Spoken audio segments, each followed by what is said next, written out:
Welcome to Zero Knowledge. I'm your host, Anna Rose. In this podcast, we will be exploring the latest in zero-knowledge research and the decentralized web, as well as new paradigms that promise to change the way we interact and transact online.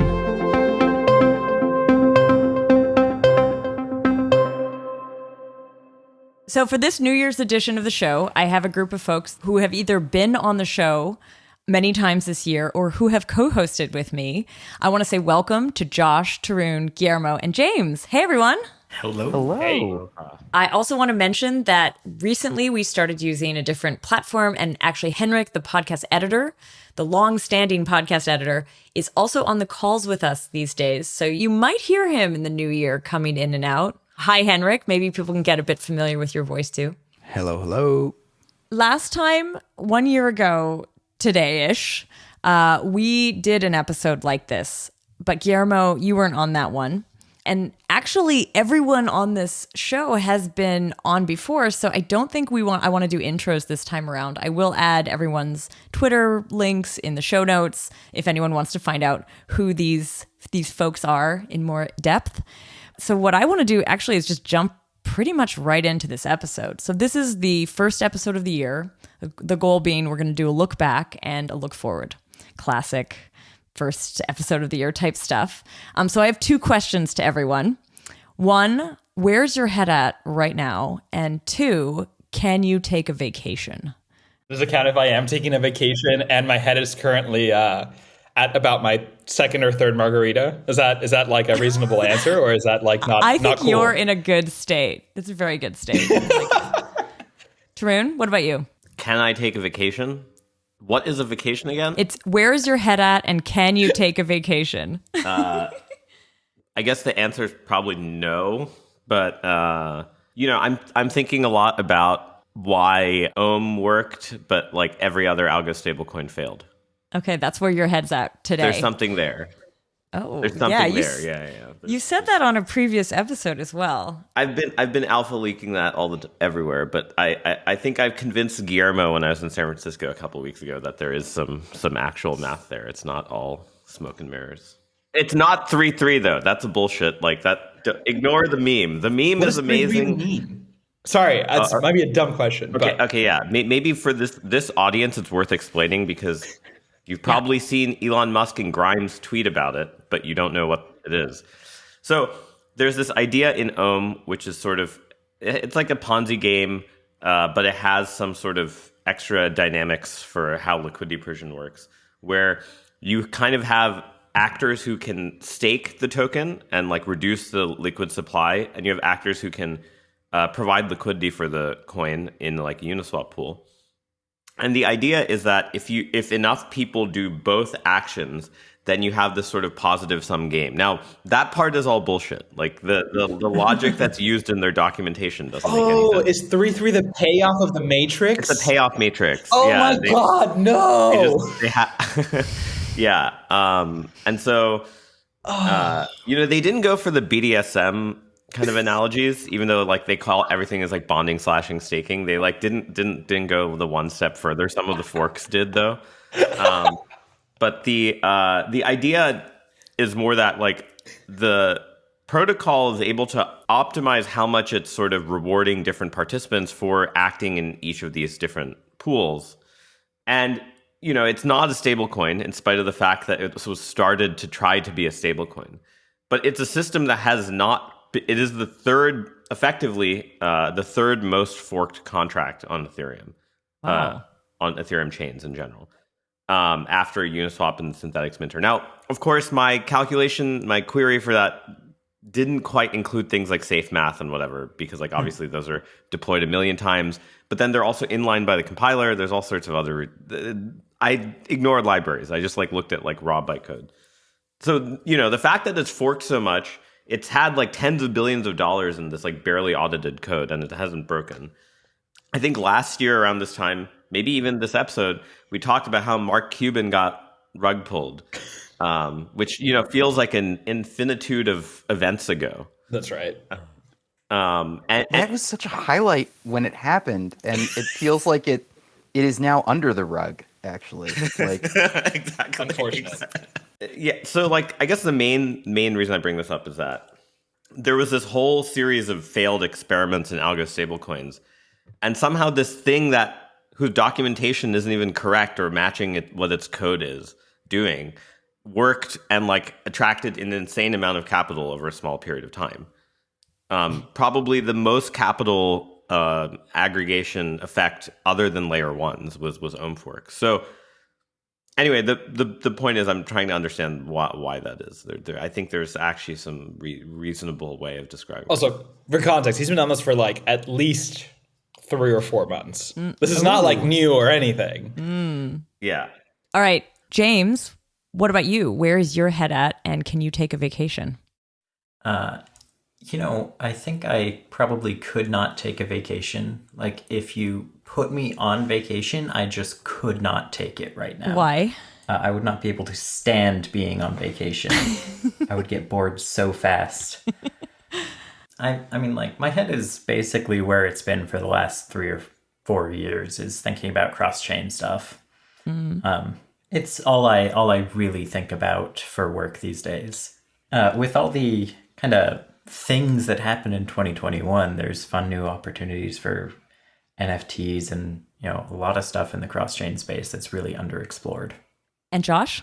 Well, my head is feeling maybe clear for the first time in 5 or 6 months because my baby boy is finally starting to sleep through the night.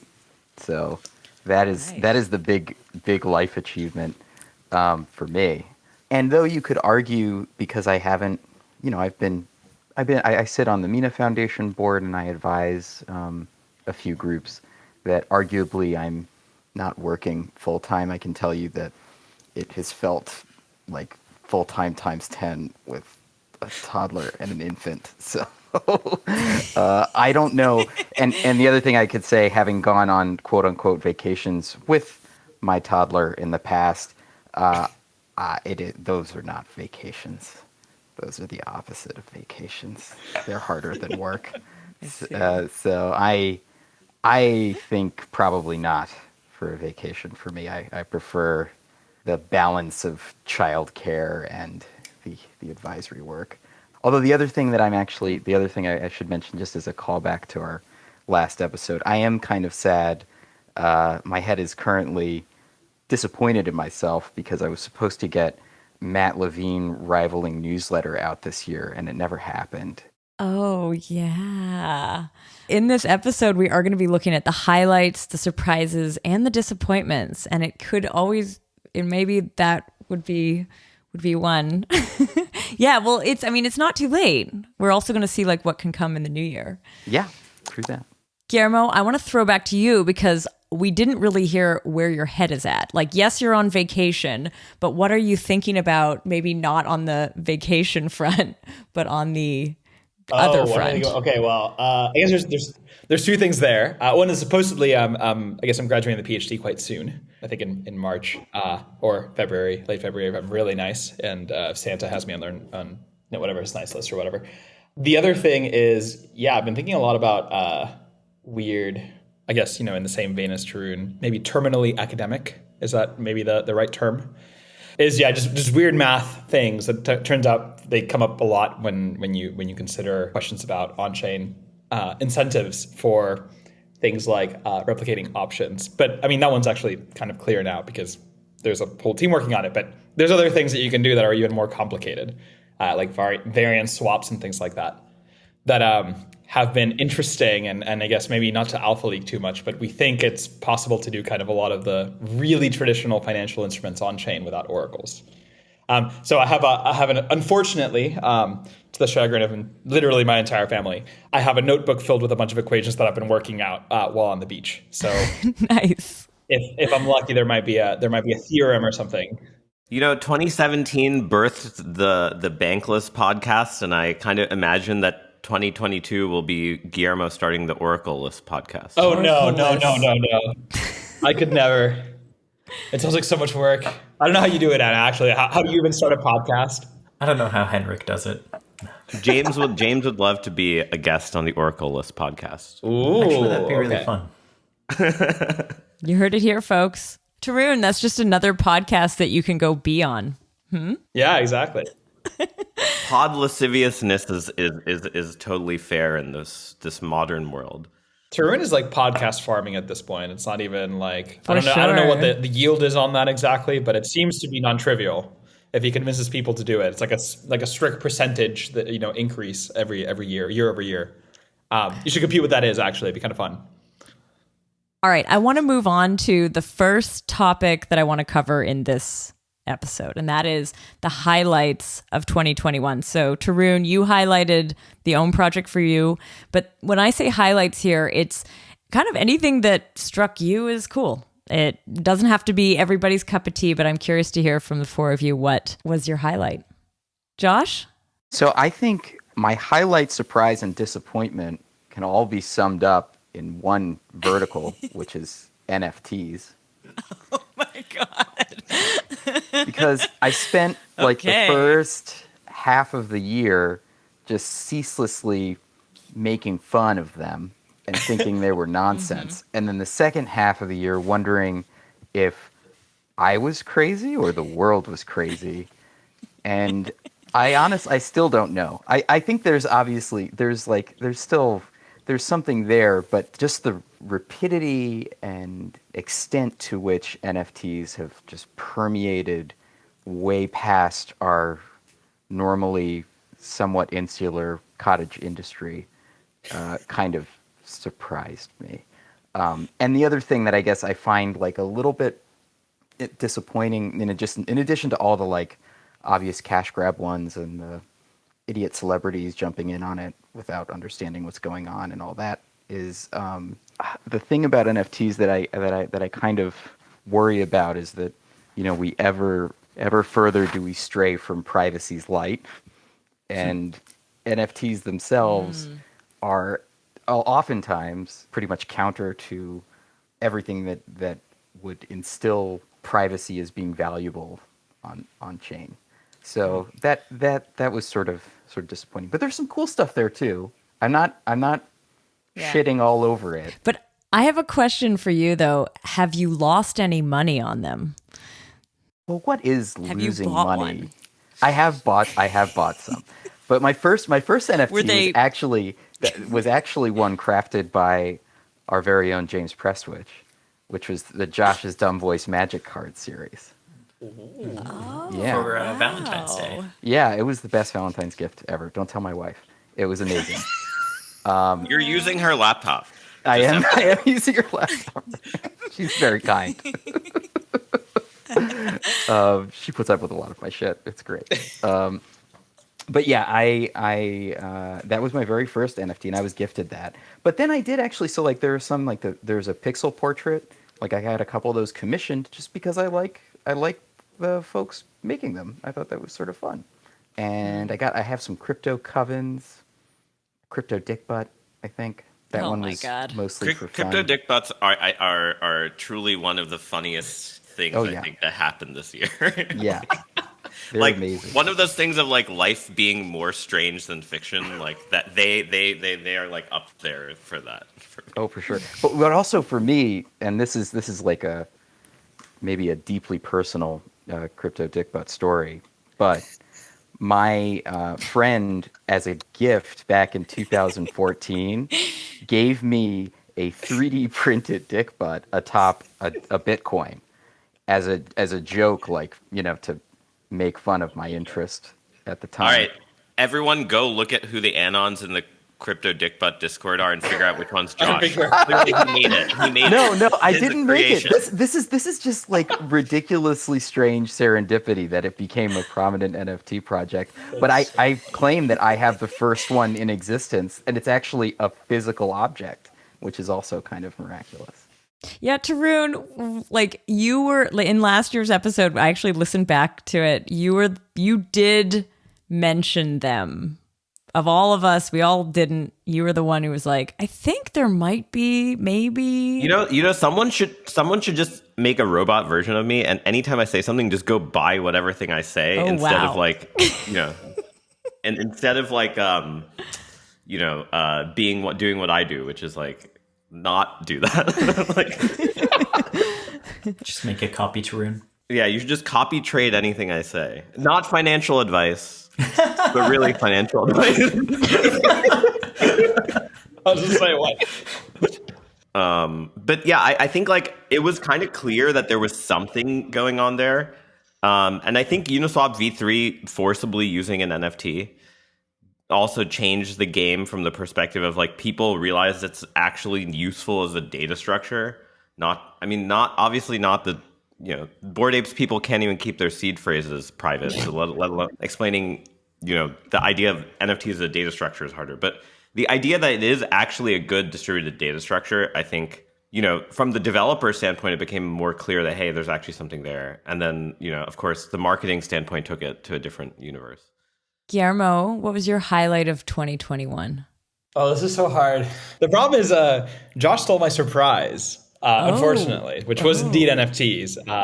It was just like, I guess it was just shocking just how, NFTs were kind of a very niche thing, right? Like 2020, NFTs were like just a very niche, exactly what Tarun said pretty much. It's just like a specific data structure where you're like, yes, I can prove ownership that I have the unique thing or whatever, right? But like, it was never expected to be, all the games within games that people are doing that, now it's like, holy crap, like there's like, the ponzification maybe is the term, or maybe that's the wrong term, but it's like this very interesting set of games that you can play by like owning specific things and then afterwards renting them out. So it's like this weird ecosystem that is just like, of course emerges from some deeply technical, like highly specific, I guess, whatever, 721, is that right? ERC 721, is that right? Mm-hmm. But like, whatever, like who the hell knows what that thing is other than like now, I guess it's just NFT land, right? So it's such a funny, surprising thing at the end of the day that like that actually kind of tended to work. I guess maybe I do have a very shitty answer to, I guess, a positive. Is that what the highlight? The highlight.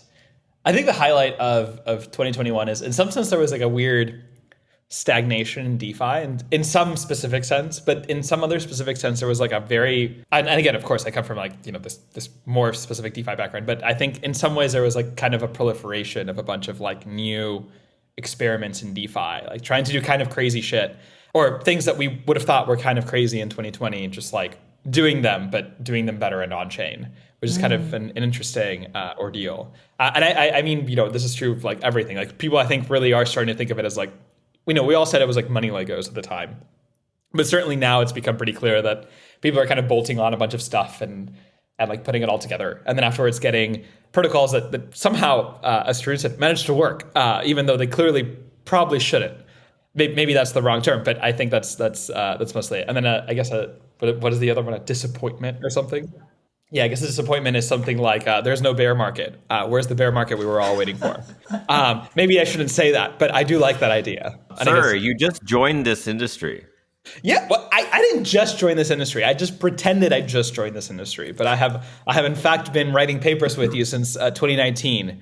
That's true. Actually, that's 2018, but we just say 2019 for fun because it's better. It sounds better. Well, I think it was like 2018. You're right. Okay, so the lack of bear market kind of segues nicely into my highlight, which is that this is the first time we've had projects launching into a bull market in crypto ever. This is the first time like a product has come to market in a up market. And you see this with all these like DeFi things and these new chains and new bridges and all these like, it's the reason we have 30 Ohm forks on 10 different chains is because Ohm launched into a bull market. We've never actually had people launching tech into hype before. Right. Projects like Compound and Aave launched into the tail end of the last bear market. So we actually get to see a bunch of this play out in different market conditions, and it's really fun and interesting. That's my 2021 highlight. That's pretty good, actually. That's a very fair point. It definitely drove innovation in things a lot faster, but it also compressed returns a lot faster. Right. Yep. So like that, I think that was also, that's why the NFT boom I feel like was interesting, because it was like, DeFi, in fact, TVL went up and everything got way more optimized and the returns went crashing down. But NFTs were like, how do we do insider trading, but for asshats who stand in line at Supreme?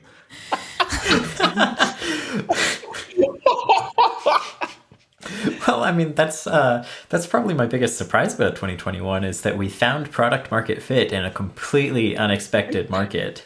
Asshats who stand in line at Supreme. Look, everyone wants to be Nancy Pelosi. NFTs, democratizing Nancy Pelosi's inside information. Whoa. Who would have thought that, pop-up brands were crypto's next big product market fit? For whatever reason, people are getting this sense of ownership and community participation, just like they would from that shitty Supreme sweater. It's not the Supreme article that you buy; it's the standing in line with that, or it's like the friends you made along the way. Okay, so actually for highlights of 2021, I did have a few that I wanted to bring up as well. One, like more ZK focused, maybe. Fundraising and zero knowledge projects and L2s, like the amount of zero knowledge stuff happening this year was definitely a highlight. And you saw it kind of growing and more excitement, more people kind of learning about what this thing is. That's cool. I'd say that's a highlight. Other highlights would probably be, so, I mean, James, you mentioned sort of the like launching of big projects during a bull run. But I mean, to me, it was also like a lot of the L1s of 2017 actually, you saw, I mean, they might have launched a little bit before the run, but like you actually got to see them in action pretty early on in their lifespan or in their life cycle in a bull market. And you also got to see like IBC come to market. Totally. I mean, that was the one I was going to mention, actually, like IBC, Osmosis, Mina, Moonbeam, Polkadot, like a lot of these like groups that have been around for a while, but actually get to see their, I mean, there's actually more than that. I could say, like, when did Solana come out? It was 2020, right? Yeah, 2020. If you remember, they they did have some issues their first week that Near fixed for them, which I think in a bear market where happened, it would not have maybe happened as much nicely in the bull market. True. Do you remember that, James? I do remember that. It was very funny. But like Near was also like pleasantly snarky about it. The other speaking of Polkadot though, crowd loans were a surprise for me. Just the mechanics of the Polkadot crowd loan stuff was surprising. Beautiful mechanism. I don't know if you know this, Tarun, and I think I cut it out of the episode last year, but I remember you being you were like, that is the dumbest name ever, crowd loans. Do you remember that? It is a stupid name, but the mechanism is great. Yeah. The name sounds like Patreon, but for investors. It almost seems has this like weird like cognitive dissonance associated with it. But yeah, so I guess we're on to surprises. I think the one thing I will say is surprising. So there are two things. One is how fast Solana grew in terms of developer adoption, because like in a lot of ways, right, it's the hardest. James can attest this. It's the hardest chain to write any code for, like period, for a lot of reasons. And it was just weird that took off with developers, because like, usually you expect like shitty JavaScript developers, no offense, sorry, that to be like the first adopters of things, and not like, low level developers. So it was like interesting to see that like switch, even though like the code had been there for like 2 years, but somehow the marketing changed. And the biggest surprise to me is that the phrase Web3, which, came from, if you think about it, Gavin Wood wrote about it in the original Ethereum yellow paper. And then Polkadot's called the Web3 Foundation, and they've been shilling the name as like, this is the future of the internet for like 2 or 3 years. No one gave a shit about it. And all of a sudden, like, I don't know exactly, I was on this other podcast yesterday, and everyone was like, it's all made up. Andreessen is the one who really pushed like the existence of this thing. I don't know exactly who did, but somehow it got rebranded from Polkadot equals Web3 to like NFTs equals Web3. And like that, to me, that like cognitive dissonance, that like cognitive transformation that took place there, I don't understand what changed. Like nothing changed. Like to anyone who's been around this industry for a while, literally nothing has changed. The code bases have not changed. It's more like the meme got co-opted. Yeah, Web3 became this like meme that was like Silicon Valley VCs don't have to feel bad about like Bitcoin mining energy usage anymore or something. Like that somehow that like Web3 not crypto staircase. The impossible staircase of VCs saying that they're socialist, by investing in Web3 things was like the conjoined triangle of success for this meme. Yeah, Web3 is a meme that needs to die in like every fire possible. It's just I don't care. It's not. No. It's not going to. No, I know. Like, That's the part I that think it's past the meme market fit success. Yeah. the meme market. It's fit. just like when blockchain became an abstract noun and I had to deal with Capital it. B blockchain. Yeah. What's your capital B blockchain strategy? Not using that term. That's what I would like. But no. A blockchain for keeping track of where everyone writes capital B blockchain. That's right. Were there any surprises specifically in the ZK space for anyone here? Is there any like standout surprises, unexpected? Slow growth. Yeah. I just mean like the algorithm efficiency improvements, right? Kind of flatlined, and now we're at like all engineering and like, oh, we need hardware and whatever, right? Like the Moore's law that we had, that we've talked about on the show many times, kind of petered. And chains that have ZK proving systems as a central element are tending to underperform other chains. So like Mina and Zcash and all of these, like, are underperforming Solana and Near and similar smart contract chains Right now. But slow growth. Yeah. So that sounds more like a disappointment, which we could move on to. What were the biggest disappointments for you this year? Josh, you were like NFTs. Did you have any others? I think I said bear market. So there was no bear market, unfortunately. That's my disappointment this year. So is that one of your hopes for 2022? Maybe, honestly, it wouldn't be terrible. Yeah, Josh, do you have any others? I have. So actually, my disappointment, not to segue us into another section of the pod, but my disappointment, I think, kind of relates to a prediction that I made last time that I think actually kind of turned out, at least in the provisional stages, like there's going to be increased regulatory scrutiny in action. And the thing that I was very disappointed by was the midnight rulemaking of what happened with the infrastructure bill. Now, granted, that obviously is stalled for other reasons, and that's great in some level for crypto reporting, although maybe bad for the infrastructure of the United States of America, unclear. But in any case, the fact that there was this real slapdash attempt to effectively create giant surveillance regime around crypto in the US that at least right now we seem to be avoiding, but that was a huge disappointment given all the, I think, positive momentum that we had, I think, from a regulatory side for a while. Yeah, I think also in the like European context, there was the Mika work, which I think is also kind of disappointing, especially for the privacy space. It didn't seem to understand the benefits of having things like private transfers and has been much, much harsher against it than expected. What about your own, so I have my own kind of personal disappointment, which is I had said that I wanted to explore ZK games last year and didn't at all, like zero. And that's so dumb. I think I've actually heard that there's some really cool things popping up, and I'm not on the beat, sadly, but I will be. I in the new year. That's going to be something I try to do. Was that a resolution? I probably have more mega resolutions. I'll try to do that. I don't know. Okay. It's on my radar, ZK games. But what I was a little bit disappointed with was I was very much kind of on the lookout for extreme new ZK use cases. And I don't have any that super highlight. It still sort of seems to follow a lot of the same kind of topics, which is fine. But I do hope in the new year, I was kind of looking for a left field ZK use case, something that comes from a completely different industry to kind of change, I don't know, just to explore. And so far, I haven't really found that. And actually, maybe some of you know them. To tell me if you've heard something.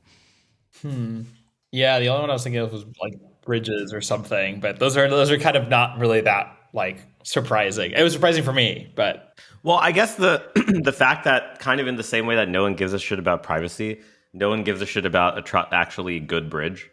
It was also very true in this year, and that's sad because Yep. Worse is better. Yeah, people just wanted to make like these shitty relay bridges that like basically are EOAs more or less EOA plus plus, which just means like end user account forwarded stuff. Yeah.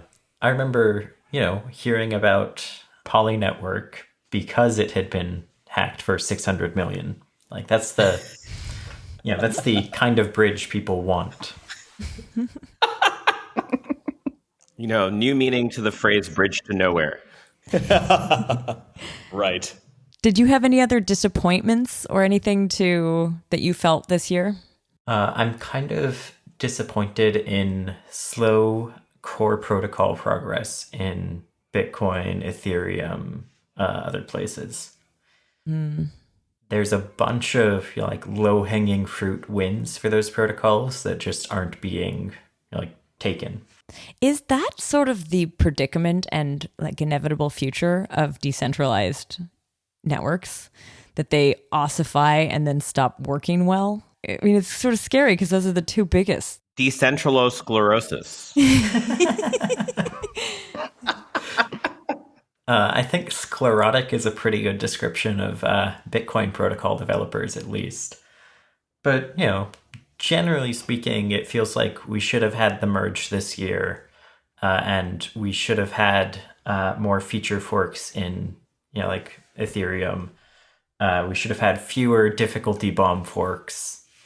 And, Bitcoin should have had multiple soft forks over the last 4 years, not just the one. So, this is a personal disappointment of things are kind of just chilling in EVM and in Bitcoin. But one sclerosis is another's opportunity, as we've also learned.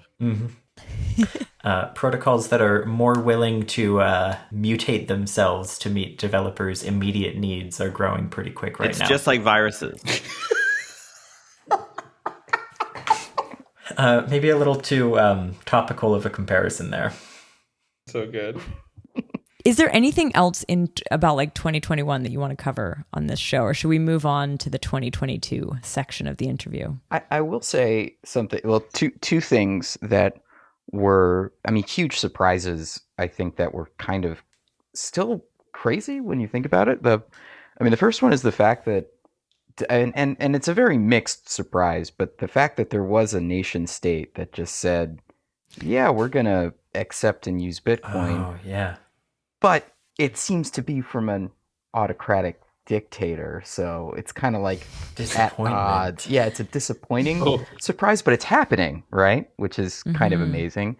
But it isn't. I don't know. It's it's a little iffy. Yeah. I guess another disappointment would be a bunch of prominent Bitcoiners getting in bed with autocrats. Right. Like that feels like that's pretty much against what Bitcoin stands for, but maybe they know better than other Bitcoiners. I don't know. What Bitcoin stands for has become a really fuzzy concept, I think. Yeah. The GBTC premium decaying has basically changed a lot of Bitcoiners' views on Bitcoin itself. Yeah. Well, I think what these Bitcoiners stand for is whatever's, good for the Bitcoin price in the short term. We're all just price stands of something if you squint enough. That's right. Price rules everything around me. Unfortunately. One other thing I think we didn't cover, I guess, to some extent, is that on a more positive note, because I know Josh used to be the biggest NFT hater, so this is I've already seen the full cycle has come. Wow. The Ouroboros has revolved around the sun once. But on a more positive note, I think the idea of NFTs as a form of weak identity has been kind of interesting because people are starting to play with that a lot more. And for years in this space, you've heard people always talk about social tokens, social networks, including Prestwich's favorite social network, which he was talking about last February, which, the year has been so long that we didn't even cover that. Can I add 5 more disappointments? Okay, after Tarun's positive. No, I'm joking. Yeah. Just like I just think there's actually some sense in which we are actually going to see more like social network looking things. I don't know what they are right now, but there's like way more of that. Even though there's a lot of misguided attention, I feel like everyone, 99% of people saying they're doing this are pets.com. But there's like some sense in which that there's like actually some type of social-ish network that will come from having enough people owning NFTs. And this idea of like airdrops as like bootstrapping a network effect, I think that portion, like you're able to like share a network effect from somewhere else. Right now it's like filled with mainly shitbag airdrop collectors, but I actually do think there's something there that will land in whatever this future social network looks like. The problem with the airdrop thing is exactly that, is that it's like kind of gameable at the moment, which is unfortunate for everyone involved. But like, I do wonder if there's like a mechanism by which you could make it slightly less gameable. That's what I'm saying. Like that, you're moving in that direction. We're moving in that direction. When everyone knows that airdrops are a thing, like it's bad because then everyone knows that airdrops are a thing. So then you just go and like Sybil attack your, protocol or whatever. I mean, in the same way that there used to be all those like ICO review sites in 2017 that would like, oh God, be like show you like all the ICOs that happen. Yeah. There are airdrop review sites that are like For probability of airdrop. What action should you do on this thing? Oh no. Totally. Oh no. But more to the social point, like, it's pretty clear now that Discord is the center of crypto. Like, we have moved to a public social platform as our primary means of communicating and organizing in crypto. Maybe we personally haven't made that move, but the average crypto user, airdrop consumer, NFT Joe is primarily on Discord. And if you're not on Discord, you're missing out. So whatever future of social tokens or social identity is going to be in these, loosely formed Discord communities. And a lot of those are organized around, do you own this NFT? Like, are you one of the landed gentry in this NFT-based community? Your talk of social networks did bring up another disappointment for me, which was the fact that Facebook is making the claim on the metaverse and VR. And just the fact, like, it's so inevitable. It's inevitable since the moment we were kind of locked in our homes that there'd be more of an online world. And there's lots of people exploring that. But the fact that they just squatted on the term and the concept bugs me, kind of turns me off a bit, because it's like, I mean, I think it's going to happen, but I think it has to happen outside of the realm of a giant corp. Really makes me wish they had rebranded to Web3. That would have been a lot. Right. Just raise that to the ground. But we were dumb. We should have grabbed Meta. All I'm saying is that anyone who has read cyberpunk novels knows that the metaverse is dominated by evil giant corporations. Like, That's right. this is literally the future we've been trying to build this whole time. That's right. Unfortunately, but yeah. One argues against accelerationism, but actually whether or not we are part of the accelerationism is like apparently not even up to us. Yeah. It's just like an inevitable truth of the earth. Totally. So I guess apologies to everyone out there, because everyone here is involved in it, whether or not they want to be, right? Even if you're not, you're actually enabling it in some other sick and twisted way. So sorry. You just need to read enough fiction books to know that. All right. Shall we wrap on 2021 then? Oh my. Shall we put it to bed? Should we stick it in the past? Leave it in the waste bin? But it feels like we've only covered like 1% of the nuttiness that was that year. God. I mean, no, we should move on. Everyone should move on. I have this joke that I think someone's going to make a movie at some point where the year 2021 is going to be specifically of like whatever, crypto stuff or whatever you want to call it. Where everyone's going to be, everyone's going to go to movie theater. It's going to be like Wolf of Wall Street. Everyone's like, wow, this is just like such an absurd, insane story. Although there'll be flashbacks to 2017 as well in the 2021. That's right. Every once in a while, there'll be like a small anecdote where someone's like thinking about like, wow, what if times were like old times? Yeah. But what's going to happen is going to be some horrible Wolf of Wall Street style movie where we're all going to watch, and then everyone's going to come out of it and be like, wow, this is like obviously insane and like fictionalized and stuff. And then, you know, Tarun, James, like Josh and I are going to be in the, of course, she's going to be front and center, but we're all going to be like, you know, yeah, you're right. That was kind of fucking weird, wasn't it? It was just kind of like, that shouldn't have happened, probably, but maybe. And I guess it did happen. And it was pretty damn accurate. Who plays Tarun though? Because I have a feeling like maybe he features in it. There's some tweet that Tarun has of like, don't you have a few movie stars that you would want to play you or something like that, if I recall correctly? What? Or am I insane? I think you're insane. I mean, that's also probably true, I guess, independent, but oh crap. Okay. I don't think so. I don't know. Right. Myself. She can't do the hair, James. Okay, we're gonna wrap on this beat then. Yes, people could do more on 2021, but we're looking forward. That's what this is all about. If people want to hear more about 2021, just check out my 12-part podcast series, The Sun Sets on Granada, an investigative look at Justin Sun travels. Oh, how did we forget to mention Justin Sun? His excellency. Everything about this year was ridiculous. I'm sorry, Anna. I'm sorry. I derailed it again. This is way crazier than 2017, by the way. Like, I don't even think the movie would have 2017 in it because the magnitude of capital and stuff is 2017 would be much more human-oriented stories. Yeah. Right. Yeah. There were some absolutely crazy personal experiences in 2017, but 2021 is playing out at scale. It's just bonkers. At this rate, something is going to happen tomorrow, and we will have to re-record this podcast. Right. Yeah. Totally. Yeah, because we're recording this on the 30th for anyone hearing this a week later when it actually airs. If we missed anything of 2021 that happened in that last day, we're sorry.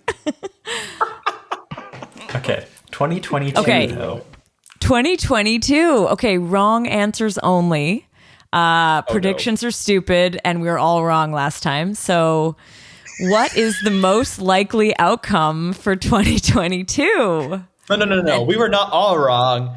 4 of you were wrong. I was perfectly correct and vacuously correct. Because I wasn't even here. You didn't, yeah. You said nothing wrong. Okay. But yes, so most likely outcomes is in the coming year, what could you imagine happening? And you wouldn't be that shocked if it happened. You kind of expect this. Josh, what do you think is going to happen this year? Oh, man. I mean, this is more hope than anything else. And it actually is like something that I think we talked about before. But like, I really, really want private DeFi to exist at scale and to be widely used at scale. But I don't know. I mean, I think there are lots of interesting efforts to that end that are more underway than used to be. But I don't know. I don't know if it's going to happen this year. I hope so. My hot take associated to that is individuals don't give a shit, for better or worse. But DAOs do because they get front run all the time. Yeah. Like Constitution DAO, great example of adverse selection. Yeah. Oh, no. That 19-year-olds learning what adverse selection is. That was Constitution DAO. Oh my god, how did we not mention Constitution DAO in our 2021 segment? I forgot about that too. Yep. Oh my god. Okay. Adverse selection. But no, that's a good point, Tarun, that it is something about, it isn't that individuals will care, but that large organizations or DAOs might. I do think that this might be the year that DAOs rediscover corporate governance exists for a reason.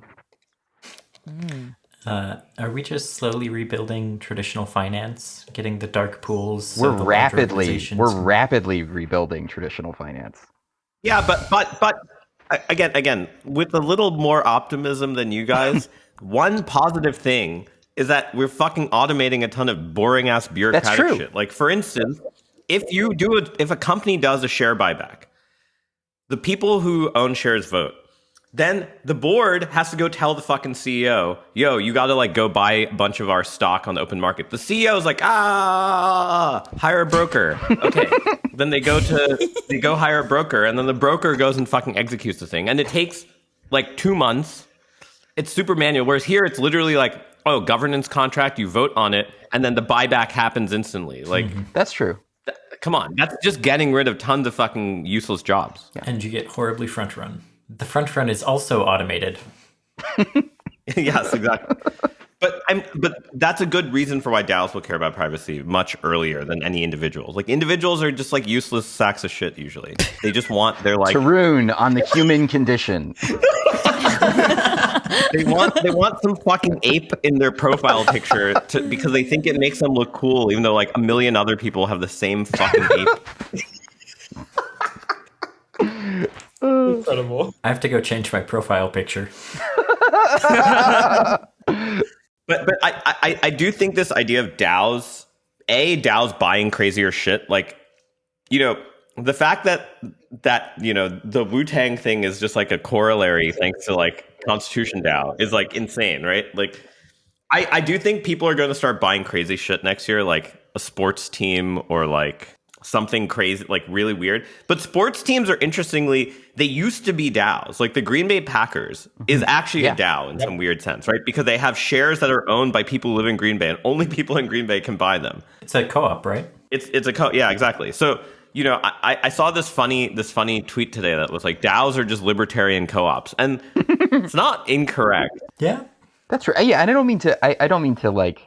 You're right. I'm being unnecessarily pessimistic about a lot of this stuff because I think there are these great silver linings and there are lots of like amazing things that can happen from this too. I guess you see the failure case, right, of all of these. You mean apes? Yeah, but also the degenerate case. The degenerate case. That's a very good double entendre, James. Touche. Thank you. But yeah, I like you. Anytime someone claims like a new kind of ownership model that's going to, I guess it's mainly when people hype up the fact that they are organizing people in some novel way that is going to like disrupt traditional organizations, which I don't think is going to happen. I think they're just going to reform a lot of what traditional organizations do with much greater efficiency. And hopefully. Josh, I think the word disrupt, though, like, I mean, disrupt could also just be reshuffle, which does offer new opportunities. That's true. You know, it's like it lets new people come in. So it's not just the same people like going through their systems. Right. You always need someone to buy your ape in the future. That's right. Okay, what other likely outcomes or like things you think might happen? Maybe around adoption, usage, community. Like, do we think that it's going to continue, that there's more and more people joining, or do we think there's going to be a little lull? I think kind of like 2017, there was like the investor / shitbags joining during the bull market. And then there was like the developers / researchers joining during the bear market. Mm-hmm. And I think we're kind of seeing that. Like there's just like way more people from like FANG who are like, Web3 is great, and like I'm gonna quit my job at Facebook, Meta, because like I hate the new name. And for some reason, Web3 has been a key enabler of this type of transition from a labor perspective. I actually don't think it has. I think it's just been the thing with Web3 to me is that like I think it's just been correlated just by sheer luck of the timing. But I think it's actually like just awful. Like it's just like awful. Like it's like a strict negative all around. But like for some reason we all pretend it isn't. It just happens to be a term that happened when like the bull market was hitting, people were joining, and then everyone started kind of using the term because it's like completely useless. Web3. Awful term. No one knows what it means. Fundamentally, the problem is like, I think there was like a whole tweet thread on it and like still no one could answer like a reasonable question. Something about data ownership being your own or whatever. It's like, what the fuck are you talking about? Like, this doesn't make any sense. But it is an amazing labor marketing tool. Like it really is like, it's something that like, you know, kind of risk-averse person who works at like Megacorp can go back on Christmas and tell mom like, hey, I'm working on the future of the internet, Web3. Mm. It also feels like a state change, Web 2 to Web 3. Like you leave, I've felt it, you leave startup land, you go to something else. Yeah, I guess, maybe. I don't know. I just, like, if you work at adult daycare, like, at the end of the day, the name isn't going to matter to you. Like, adult daycare is Face Soft, right? So, now that was the true zinger. Adult daycare for manga. What is it called now instead of Fang? I keep saying Fang, but who the hell knows? But at the end of the day, right? Like it's this funny thing, right? Like I actually think it was strictly worse, but it just happened to hit just at the right time. and everyone started using it, and now it's like this awful term that like nobody knows what it means, but it's provocative. It is calculatedly inoffensive. Yeah, perhaps that's what it is. Perhaps that's what it is. Maybe. I'm going to still hold out judgment on that one too. It's really good for regulatory stuff, I think. Like, it really is like, you think these dumbass 80-year-old senators are going to understand like what a private key is? No. But you think they're going to, first of all, they give away their seed phrases on their apes. So like, obviously they don't. But the being able to be like, look, there's a new internet. Like, branding it that way is like way easier to tell lobbyists to like go shovel paper shit at senators. Getting back to the previous point before we started just shitting on Web3 for 10 minutes. Sorry. Tarun, I haven't paid a lot of attention to this, but have we seen the same kind of fund explosion that we did in 2017, 2018? 100%. Oh my 100%. God, yeah. 100%. There's 8,000 new crypto-only funds. That's correct. Yeah. Do they have a recognizable pattern on naming? It felt like, in 2017, it was like Meta Coin Block. Yeah. X block Y. Yeah. Uh-huh. That's right. No, we aren't at that stage. But one thing I have noticed in terms of new funds, they all have one of the Solana monkeys, and they say like investing in the Solana ecosystem and beyond. And that's usually the tagline. Like, whereas like I feel like in the ICO boom, it was like investing in the cross-chain future or something, right? Like they, like the Twitter bio. So it has specialized a little bit. Like I do think that's true, but it's like very much focused on like Solana and Near. I feel like those two have like an insane amount of these new funds like focused on them.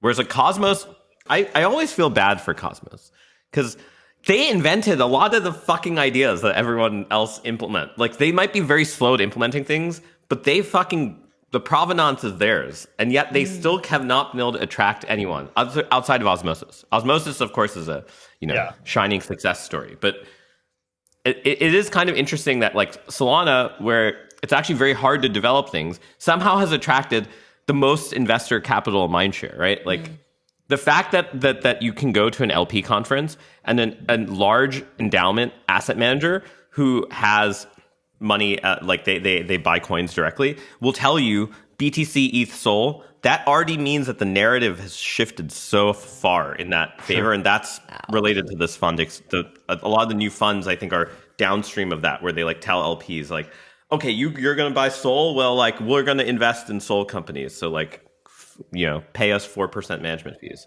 The management fees have gone up though. Like that's the crazy thing to me is the management fees this cycle are higher than they were at the like end of 2017. In fact, so much more that they're like higher than TradFi, which is by a lot. Like, do you think that's going to continue in 2022?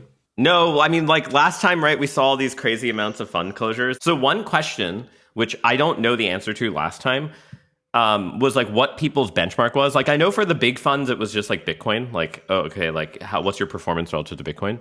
But like, are people really indexing on like Sol? Are they indexing on the Solunavax index, like equal basket? Like I don't know what they're actually like. What the Solunavax is like the layer ones that made it. Yeah. Near probably should be added, but you can't make a portmanteau when you add Near. So Solunavax here.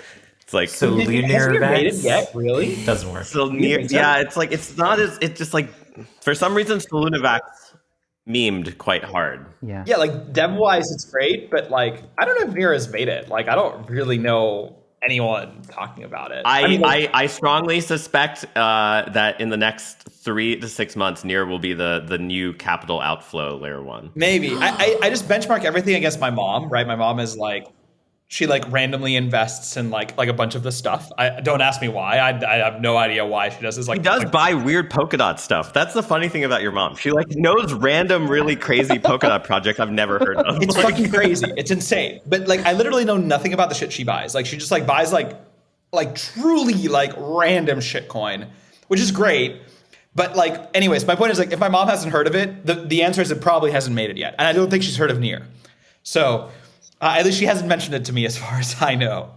Has she mentioned Aurora or Trisolaris? Tri-Solaris. Yeah, Tri-Solaris is their Uniswap. Oh God, I haven't heard of this either. That's straight out of Three Body Problem, isn't it? Three-body problem. Yeah. Yep. Yeah. But also, why would they... Isn't it a 2-asset exchange? No, they have an EVM bridge, so people are just redeploying all the ERC-20. Yeah. But why would you I name it see. Tri-Solaris if you're only trading 2 assets in the market? 2 assets. Well, they should use whatever we have several generalizations to N assets. They should use that instead. Somewhere in some horrible papers, like sitting in some corner of a dusty room. And Solaris doesn't sound as good. That's right. I think so too. Buy Solaris or die Solaris doesn't sound good either. Yeah, that's fair. Fine. They can take it. But I guess my prediction definitely is I think near is due for the Solana bump. But what happens if that happens during a bear market? Because what we just heard with the VC kind of piling in, that's actually a bit of a scary sign. Is anyone willing to predict a bear market in 2022? Really? Only condition. I'll do it conditional on interest rates going up. That's it. Yeah, I'm with Tarun on that. That's a good hedge. When money stops being free? When money stops being free, the money stops flowing into insane risk on assets. Look, my point is, if you have an empty set, you can't just make predictions and be like, yeah, conditional on the empty set. I'll make the prediction, right? It's not that useful. You know that, Tarun, so I know you're cheating here. That's not empty set. We don't know. That event still has non-zero probability. You don't tell me that's a measure zero event. And it's non-zero probability just because like almost any event has non-zero probability. I don't know. We'll see. I disagree. I think the rate thing is very clearly like the Fed is fucked up, and like this transitory inflation meme that they created, they realize is very toxic, and now they're trying to be like, no, it's not. It's real inflation. This is fair. Fine. I'll let you have it. Another thing I wanted to check in on. So we have sort of like likelihoods, but what about sort of stretch dreams or maybe wishes? What would be cool to have happen in the coming year that would actually make you happy, but it's kind of unlikely?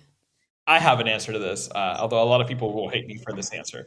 Like an incredible amount of people will hate me for this answer, and there might be 4chan posts about it. And that is my crazy dream that with probability 0 will be achieved is that DeFi will go mostly Oracle-less in the future. Oh, yes. This coming year in Right. 2022. So this coming year. This coming year. That's the dream. Okay. And in fact, actually, it also has some weird implications for privacy, as Tarun is well aware of. And I guess so that plays to Josh's point as well. But yeah, that's the true dream is that we won't have like $50 million hacks because someone fucked up and misreported a price somewhere. And sorry, that was just what happened, and that's just how it is. Okay, on that topic, a stretch dream could be that the ZK DeFi that you wished for, Josh, last year actually happens I mean, there are lots of experiments and minimal viable products out there and actual products. They're just not getting used that much. So maybe that's the stretch dream that they actually really starts to take off. Alio has the incentivized testnet now. It has incentivized testnet. Although I heard Chinese miners wrecked it. No. Isn't it the Kazakhstanis now or something? Oh yeah. Actually, it's somewhere. You're right. It's somewhere else in Central Asia. But whatever. There's this international war fought over forking like Alio to like 100-block forks. Nice. Yep. Really? Yeah. Oh, That's fun. Yeah. Oh yeah. I think Henry is doing something like this too, in terms of like private DeFi, Umbra specifically. So it's cool stuff. It's kind of crazy, but it at least like in theory seems to work. Unlike a lot of things that happened previously, which in theory did not work and in practice certainly won't work. So it's kind of another interesting one. Yeah, I'm pretty excited. about Penumbra's really cool. Yeah. I do think one thing that's important to remember, though, is that like a lot of the growth of these things, the inorganic growth, comes from paying out incentives, but paying out incentives lowers the amount of privacy in these systems. Right. So there is this actually interesting trade-off of like bootstrapping liquidity to a private pool actually has a much harder problem than to a fully transparent pool. Yeah. It's not something people talk about because I'm not trying to be negative Nancy, but like I do think it's worth thinking about. Sorry to the person Nancy, whoever that person is. It kind of sucks that they got like You know, it's like Josh. Also, that name, right? Like people have the phrase "joshing." That original Josh fucked over all future Josh. No, I think it Joshing actually around enhanced. is not that negative. I josh around all the time now, thanks to that Josh. I've embraced it. Okay. Part of me. Maybe Oh, Nancy. no. Maybe Nancy fucked yeah. over. You know. Yeah. Debbie Downer was also Debbie. kind That of feels bad. Debbie, yeah, I feel bad for like- Debbie. bummer. Damn it, Debbie. one Debbie messed it up for all the Debbies. To Tarun's point, there's kind of this fundamental tension between concealing information about the users in the state of the app and revealing enough information that people want to use the app. I'm not going to go use Uniswap if I have no idea what price I'm going to get, and I'm not going to LP it if I have no idea like what my revenues are going to be. So you have to reveal information about it, which has tension with privacy. I mean, I think what the interesting idea is at the end of the day is you make protocols such that you can give the user a sliding scale of how much privacy they want to achieve versus how much economic efficiency they want to achieve. Now who's shilling our papers? Yeah, now we're shilling our paper. Sorry, I didn't mean to do it. I didn't mean it. I promise. I'm leaving. But It's good to shill your That's the- papers. yeah. Though. Your papers are great. I love reading and understanding half of them, but I mean, honestly, same. I also read and understand half of them, so it's okay. Don't worry too much about it. We try to write them in a way that makes sense. Every once in a while, it happens. Not always. But it makes me think of another point, which I'm still, frankly, like, maybe a little bit worried about, is that the growth of I don't know what the proper terminology now is for not, for like tethered stable coins that have Fiat backed. Yeah. USDC backed. USDC is a real stable coin. Yeah, real. It's a real fiat. Everything else is just DAI is just a meme. USDC backed. DAI Not is as much as it USDC. used to be. Yeah, they've lowered that, which I was sort of surprised by. But that's happened. But I am like more and more concerned as like new constructs emerge on, that enable privacy, where people are using these fiat-backed stablecoins that have some kind of that require, command and control and the stoppage of control of funds. There is this plausible case where there will be a privacy rug pull in order to claw back funds for one of those protocols potentially. So I'm a little worried that like the over reliance on fiat based stable coins and lots of DeFi applications could result in that, even for people that have an expectation of privacy on various protocols. Right. Okay, on that note, what's the black swan event that could happen, but you really don't want to have happen, but could happen? What's your worst case scenario for the coming year for our industry? Solunavac's greater than $1 billion hack. I was actually going to go with something similar, but I mean, there's just so many unaudited smart contracts with $1 billion on those chains. Like, you're telling me that and there's a lot of security via obscurity, because to be fair, it's extremely hard to audit these things. Yeah. Right? There's a new virtual machine plus a new programming language, plus but it's not purposeful security via obscurity, right? It's like actually just because it's a new fucking technology. But I expect the DAO hack to be a footnote relative to one of the future ones. Whoa. agreed.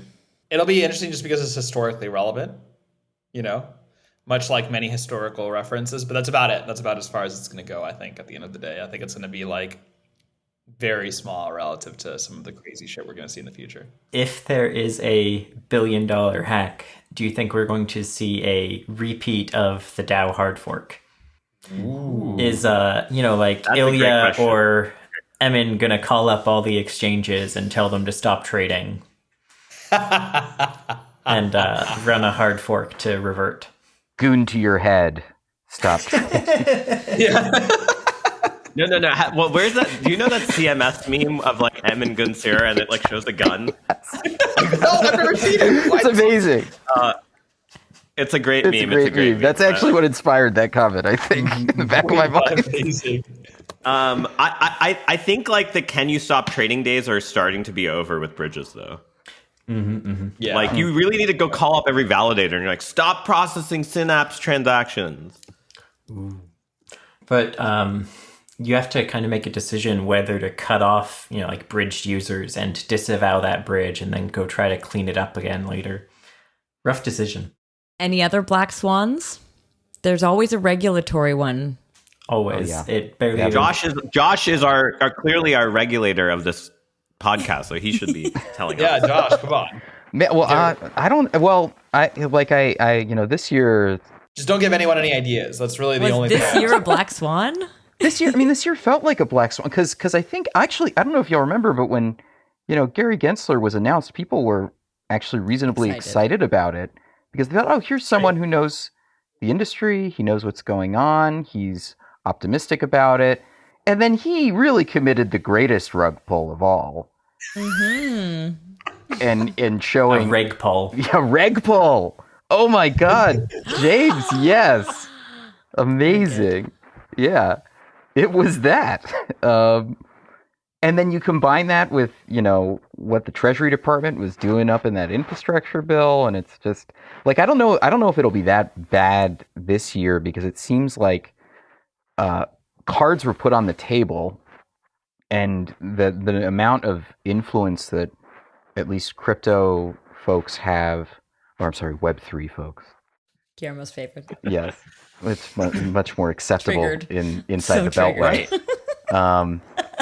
So yeah, but that those folks actually have a degree of influence because, I mean, lo and behold, their constituents are embracing some of this. I mean, maybe not like en masse, but there's all that data about the number of Americans that have some crypto exposure, and it is like higher than I would have expected. I think. I don't know the exact number off the top of my head, but it's definitely like more than like 10, 20, 30 million or something, right?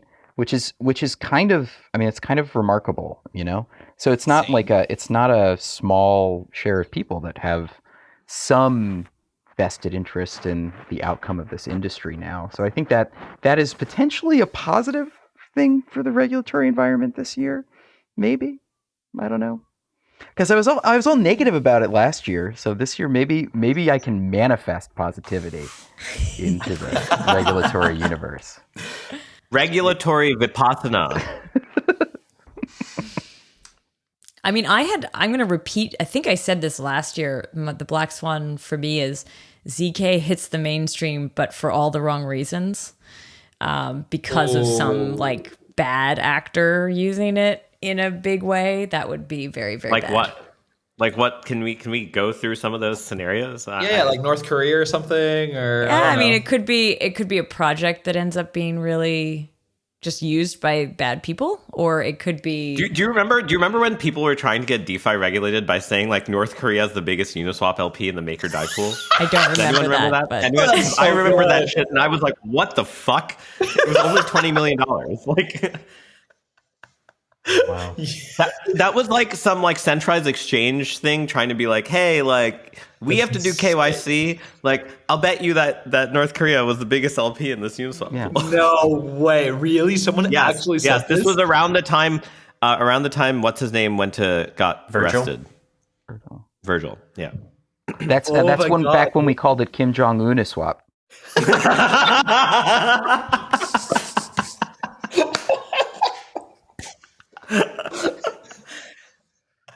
That was really good. That might be that one should be in your Twitter bio. The creator of the term Kim Jong Uniswap.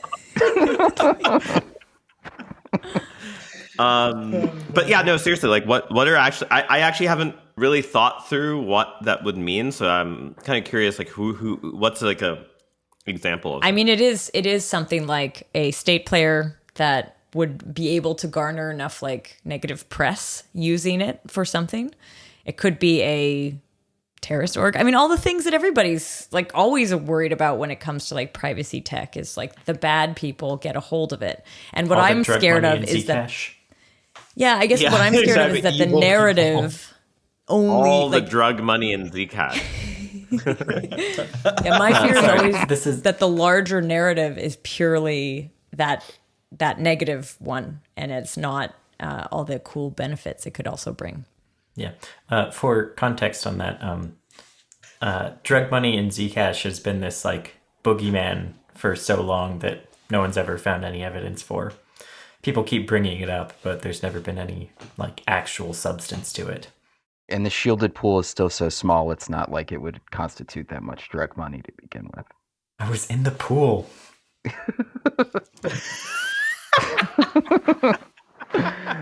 But no, I feel like I'm hearing like rolling in the deep, but like swimming in the pool. Like if someone's gonna make some like kind of like song version of this. Oh no. But what it's actually? So, what do you think? Do you think would it be like Tornado Cash that is likely to be like? I'm just wondering what y'all think the most likely protocol Attack would be. vector? Yeah. Well, like attack or meme attack vector, I guess, of like evidence shows some big whatever. So operation. slight difference, but I have this thesis that the tornado model is kind of hard to do multi-chain because you have to bootstrap liquidity on each chain individually, and like the cross-chain bridges are not private, so like you're kind of fucking yourself if you want to tap liquidity externally. Yeah. So my hot ZK take for 2022 is I think Aztec is actually on the right fucking business model, because a layer 2 that's separate, that can be bridged to, that's private, is a better aggregator for these types of like ZK USDC transactions than like the Tornado model. Like Tornado is great, but it does have this problem. It just like it doesn't work in a multi-chain world. Whereas like a dedicated layer 2 to private transactions that everyone bridges to is just like way better. And which is also the Penumbra kind of thinking as well. This idea of like a zone standalone. Yeah. Yeah, no, it's the same. It's the same model. The Aztec model is for everyone not on Cosmos, right? Like that's effectively the difference. But like I said, Cosmos, always provenance for every fucking good idea in this industry. But like never, they just take a while to implement them. Always the bridesmaid? Always a bridesmaid. I just parsed that too. Zaki, I hope you're listening to this. Amazing. James? I have a good black swan. Do we all think that the merge is 100% likely to be successful? Whoa. What's the... it's possible that people want to continue using their Ethash ASICs.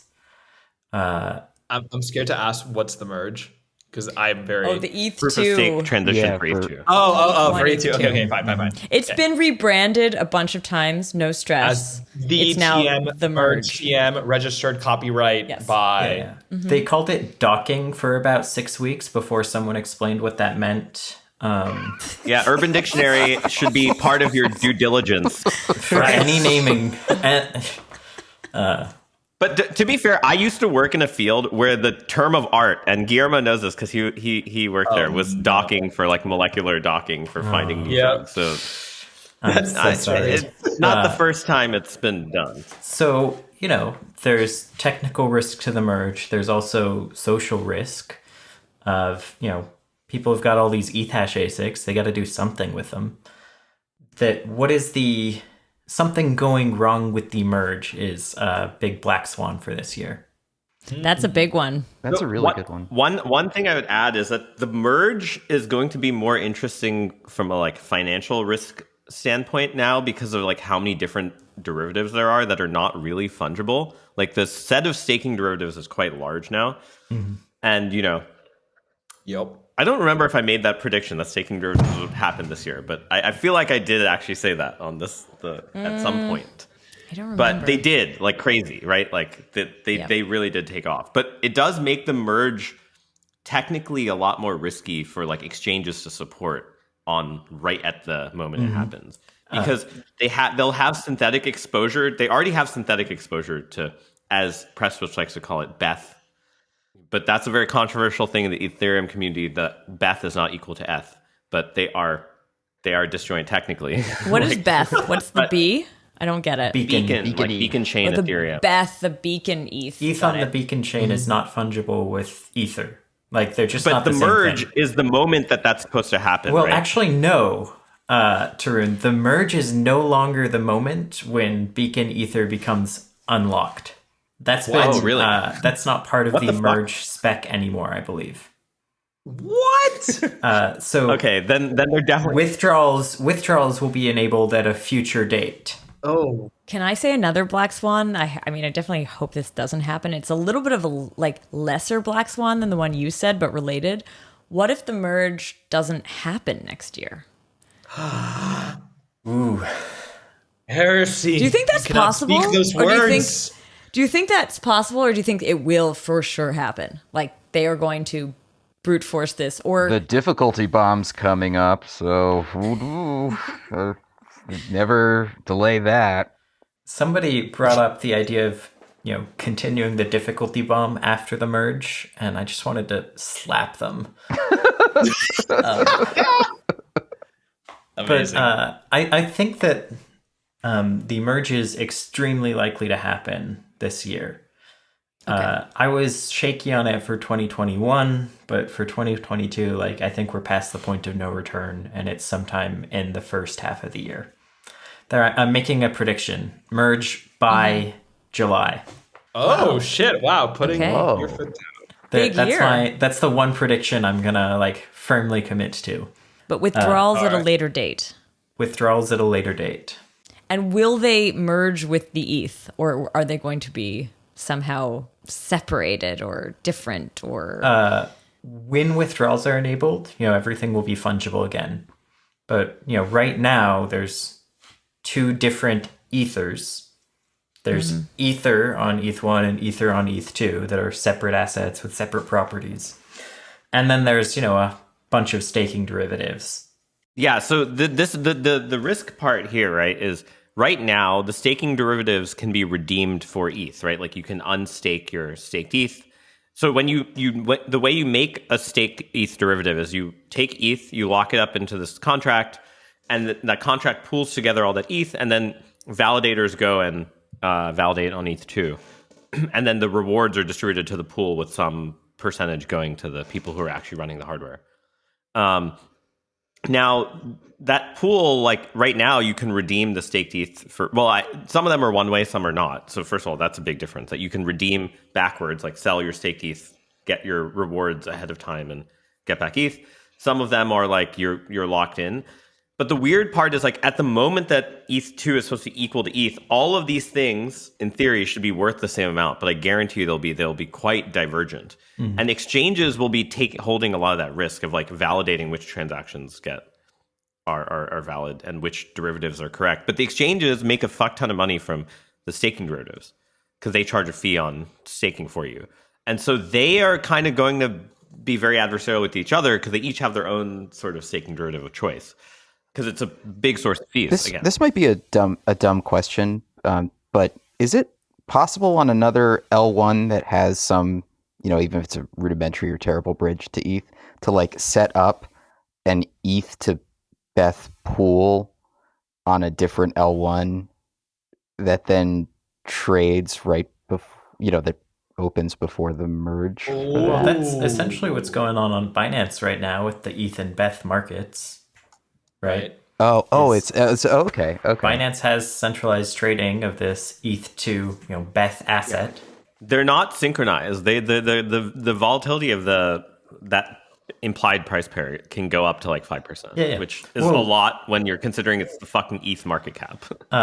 Yes, but also they shouldn't be synchronized, and until as we approach the merge, the price of Beth should rise to hit the price of ETH as we approach the merge. But, the volatility should represent people's confidence that the merge is coming.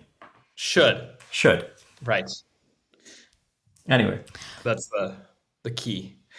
Looking forward, are there any last kind of predictions, thoughts, anything you want to share before we sign off? NFT finance will happen this year. All these people who are bag holding shit will need leverage on their NFTs because they want to go buy a Lambo. So a physical Lambo, not a JPEG of a Lambo. I'm gonna collateralize my Lambo JPEG to buy. If you own a Lambo in the metaverse, did you even own a Lambo? That's right. One is, I think, might be more expensive than the other, and I don't think you want to know which way that goes. Cool. Oh, I have a fun prediction. Or Sure. I think in 2022 we're likely to see a major Solana fork. Not a like chain fork or a hard fork. I think we're likely to see someone else using the Solana code base under a new brand make a lot of money. Oh, Wow, you're saying the that's a boba strategy. The BSC strategy Yeah. or the Polygon strategy.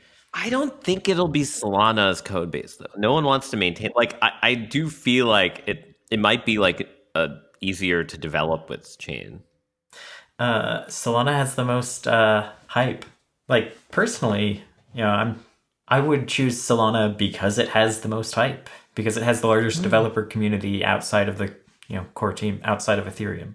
But I would be open to the idea that this could happen to Near or Avalanche. But essentially a co-opting a major non-EVM chain. Wow. Who would do it? I don't know, Binance maybe? Oh, an exchange. Prestwich chain coming to a store near Oh, you. that's a great idea.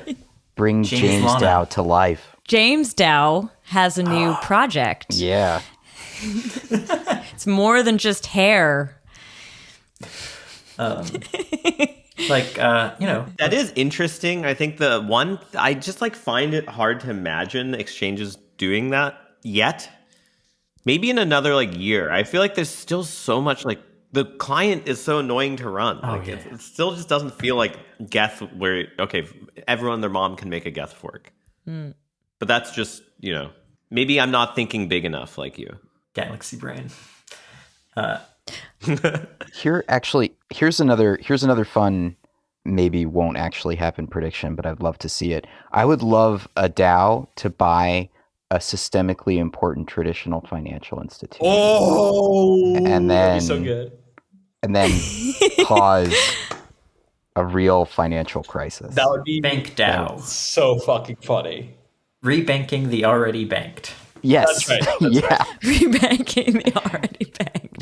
Rebank the already banked on the bankless chain. That's how it banks. Bank on it. I love it. It's gonna happen. I would love to see that happen. Like a DAO buying Chase. Yeah.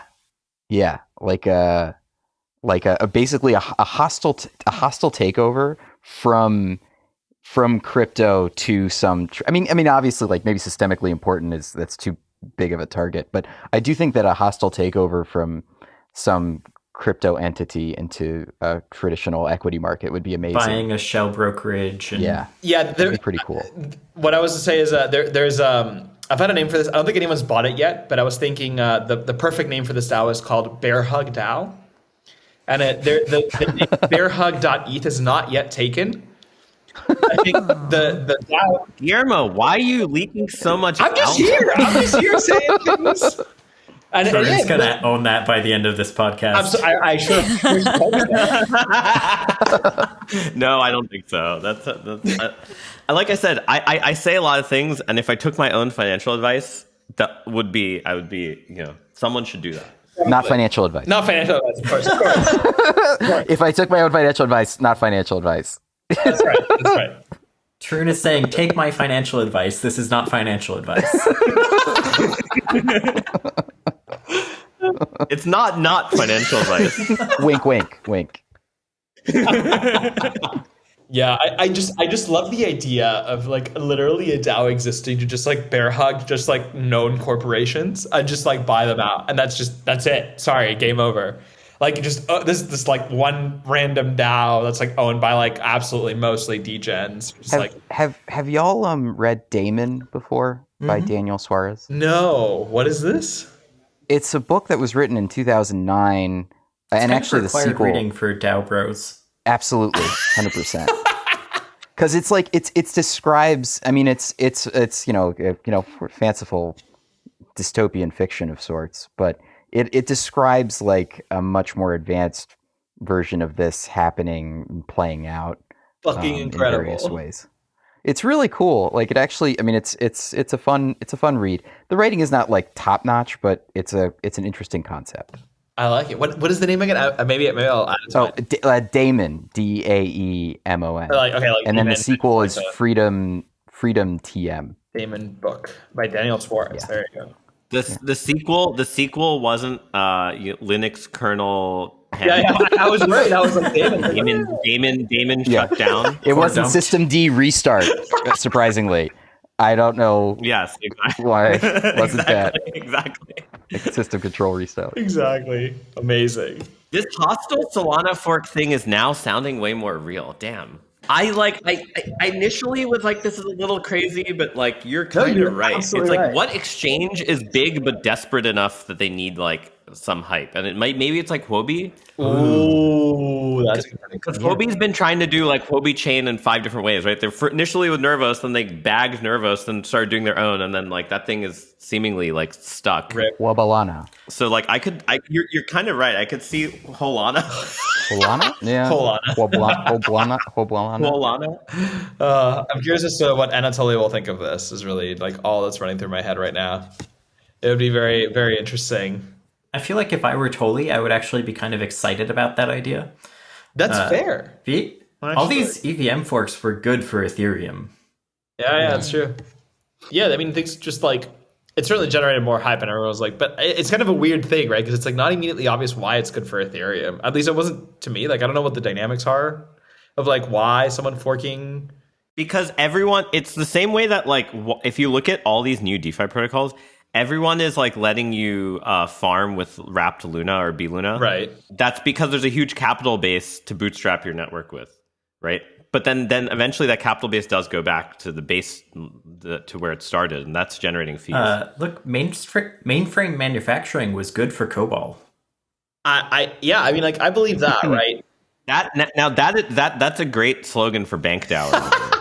This is good for COBOL.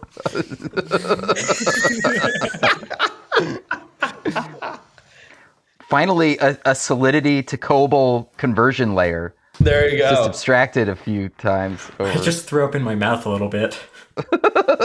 Let people have what they want. All right.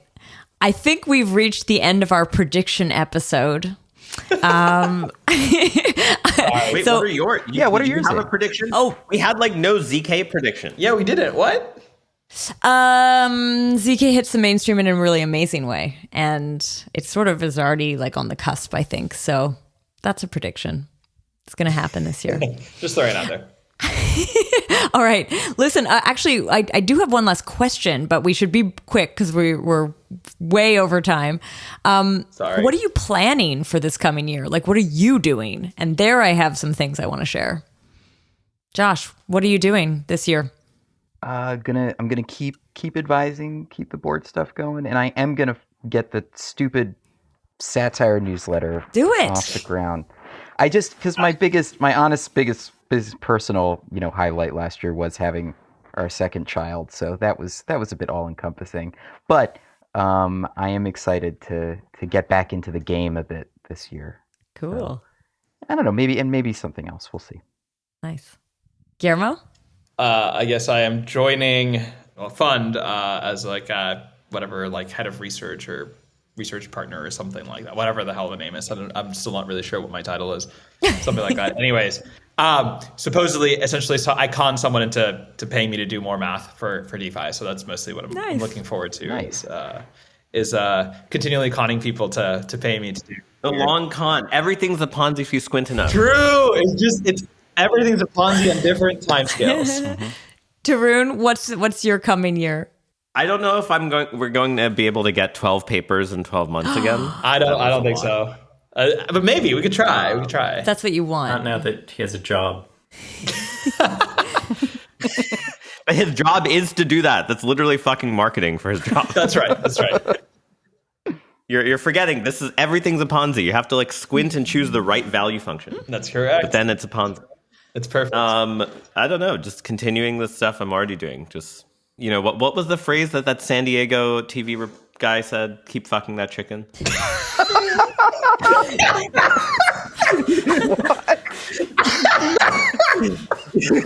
you guys know I'm talking about? No, but that makes it better somehow. I think. I think I have heard that. I know what you're talking about. Yeah. I'll send you the video. I mean, it's a meme for olds like me. Wait, you just put the link in chat. From Do you have this on 2009. like bookmarks? No, just Google "keep fucking that chicken." I mean, that's Oh, I normal was thing going to to Google. Google this. Okay, James. Let's keep going. James, what are you planning? I don't know, like more of the same. Work on cross-chain things, do a product launch, try to make 2022 a user-focused year.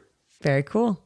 All right, and I have a couple things on this front. As you know, we did ZK Hack this past fall, and we are going to be coming back with a ZK Hack Mini, already quite firmly planned for March. So it's going to be a shorter version, but I want people to look out for it. There's actually just a ton of events that I'm going to be working on.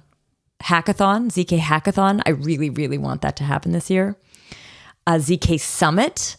I want to do a ZK Summit again and bring back that event that I'd been doing for like many years and then kind of paused because I was tired of doing them online. I will finally mint the ZK NFT deck, the deck of cards that I've been teasing. So there's a full deck of cards. So that's how far I've fallen, Josh. I'm making them now. Gross. I started the year like you too. No, I'm gonna be there with you. It's inevitable. Hell yeah. But yeah, there's a deck of it's playing cards, and I have them almost ready, so they should be there in the new year. I've been saying this for a while. I want to do ZK merch. That's like a thing. It's kind of half planned, not quite executed on yet. Yeah, that's my coming year so far. Mostly a lot of events. It's kind of stressing me out, but I'm gonna get some help, so I think it's gonna go good. You got this. Nice. I hope to see all you guys in person this year too. Yeah. Yes, please. I haven't gone anywhere for now like 2 years, and I miss seeing people. So I hope that'll happen. I think some of us have seen each other this year, but I've never met Guillermo in person, so that would be Yeah, that's right. Yeah. We've never met. But it would be really great It's to unfortunate, see but- all of you. It would be really fun to hang out as a gang somewhere. Yeah. ZK Pod Retreat Yeah. Yes, please. in Yeah. Virginia for Josh. Funded by NFT sales. Yeah. Ah, there Buy we my go. ZK cards. Okay. True though. Cool. All right. I want to say thanks to everybody here. Thank you for coming on, doing this prediction episode. I think there's tons of ideas that people are going to hopefully ignore, but maybe not. Maybe they'll be great. I don't know. Yeah, but I really do appreciate a lot of these ideas, and I think it was very cool. I want to say thank you to the podcast producer, Tanya, the podcast editor, Henrik. Hey, Henrik. Thank you. You are welcome. We love you, Henrik. God. Oof, for dealing with our shit. Henrik's just doing the weird voices like now. Deep announcer voice. Yeah. And to our listeners, thanks for listening.